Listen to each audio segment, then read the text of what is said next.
So now we understand something important. Gentle parenting isn't about being soft. And I hope you watched my part one, because this is part two and three. Now it's about balance. But here's the problem most parents are trying to fix: behavior without understanding what causing it. So that behavior issues, right?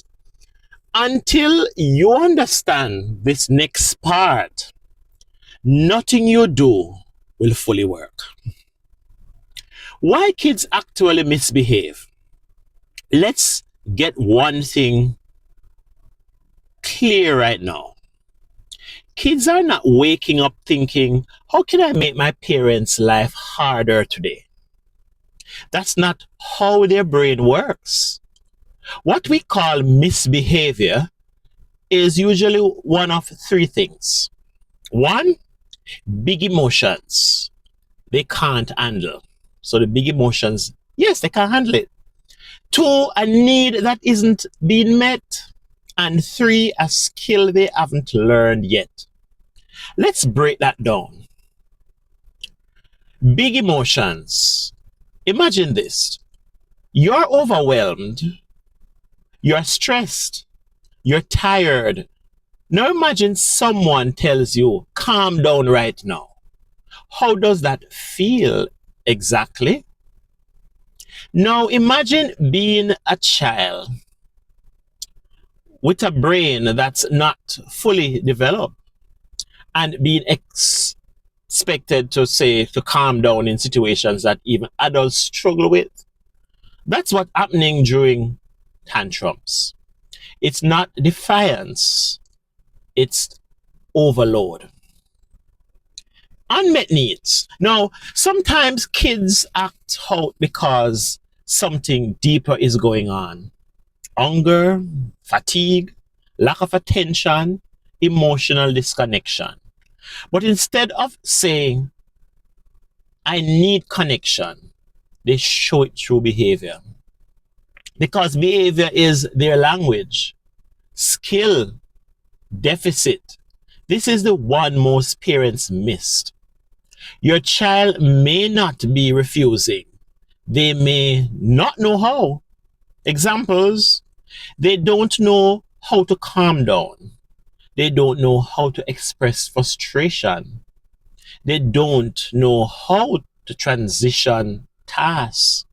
So instead of doing what you expect, they react. Let's simplify what's happening in your child's brain. There are two key parts: the emotional brain. This is fast, reactive, and impulsive. The thinking brain. This controls logic, decision making, and self control. Here's the catch: the thinking brain is not fully developed in children. So when emotions rise, the emotional brain takes over. And once that happens, logic doesn't work. Yelling doesn't work. Punishment doesn't work, because you're trying to talk to a brain that's offline. Why yelling feels like it works? Now, let's talk about something real: yelling. Because every parent has done it. And sometimes it seems to work. Your child stops.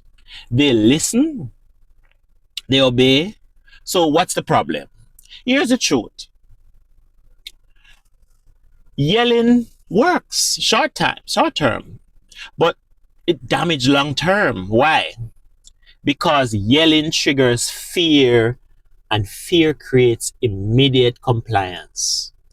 But it also teaches I should listen because I'm scared, instead of I understand and chose to listen over time. And this definitely leads to anxiety, disconnection, or rebellion. So, yes, yelling works, but it comes at a cost. Why gentle parenting fails in real life? Now, let's talk about the part no one likes to admit. Gentle parenting can fail, and here's why. It requires calm in chaotic moments. Think about your daily life. You're rushing in the morning, you're tired after work, you're dealing with multiple responsibilities, and now your child is crying, refusing, or punishing, or sorry, I should say, pushing the limits in that moment. You don't feel calm. You feel overwhelmed. No way you're going to be calm in that situation. So what happened? You either snap, give in, or shut down.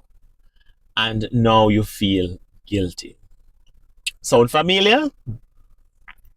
Real life scenarios are always there for us. Let's make this real. Scenario one. The story meltdown. Your child wants candy, right?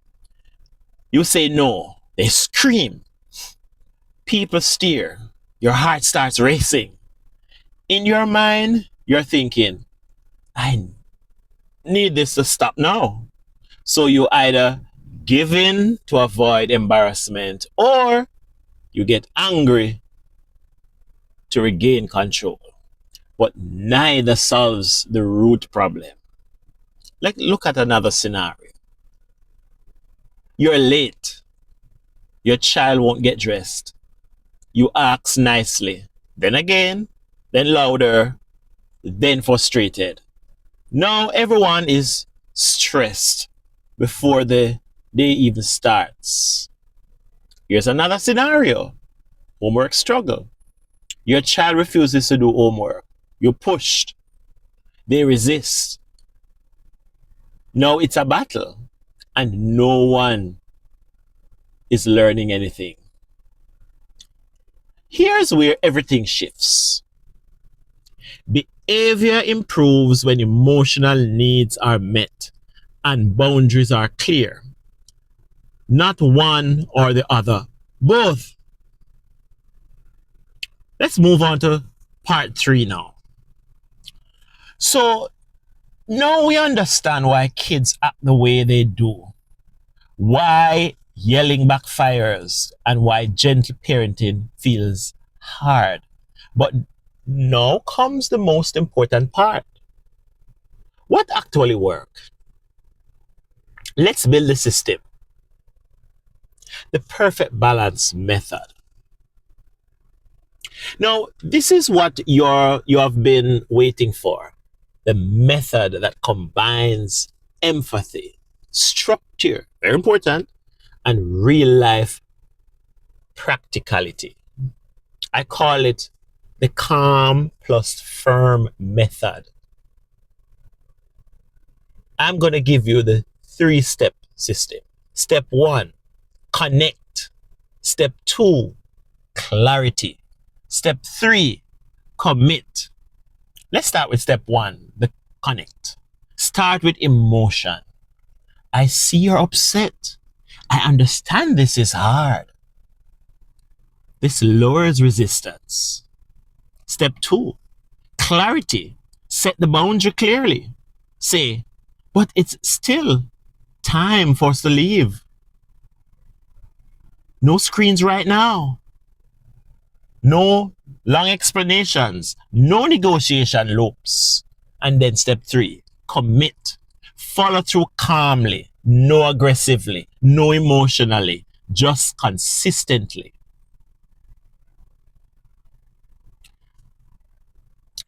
All right, I'm going to give you a real life situation, like for a tantrum situation. I see you're really upset right now. I'm here with you and we're still going to leave. I will help you. Here's one for the not listening. You can touch the shoulder and say, look at me. Put your shoes on. And here's one for the disrespect. I won't let you speak to me that way. Let's try that again. And here's one for the bedtime script. I know you want to stay up, but it's bedtime. Let's go together. And here's one for the homework script. I know you don't feel like doing this. Let's do 10 minutes together and take a break. Fixing common problems. So, bedtime, same routine, same time, no negotiation for bedtime. Tantrums, stay calm. That's number one rule. Stay present, don't give in. For disrespect, stay firm. Don't escalate, model respect. And for school behavior, build routines, teach responsibility, stay consistent.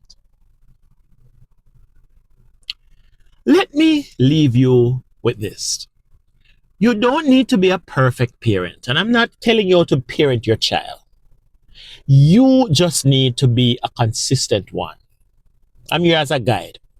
Your child doesn't need perfection. They need guidance, patience, and leadership.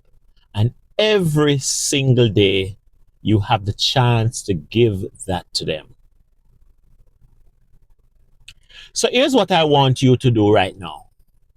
Pick one thing from this video, just one, and try it today. Because change doesn't happen at all at once. It happens one moment at a time. If this helped you, like the video for me today, please. Comment, I'm trying this today. Subscribe for more real parenting strategies. And share this with another parent because someone out there needs this message. Because at the end of the day, we're not just raising kids, we're raising the future. Thank you for watching. Thank you for being a part of this podcast. And I will continue to share tips, parenting tips. And if you feel that something is important that you'd want me to share, feel free to message in the comment and I will definitely look into it. Thank you. I'm Doovie, by the way. Thank you for tuning in. Catch you another time. Thank you.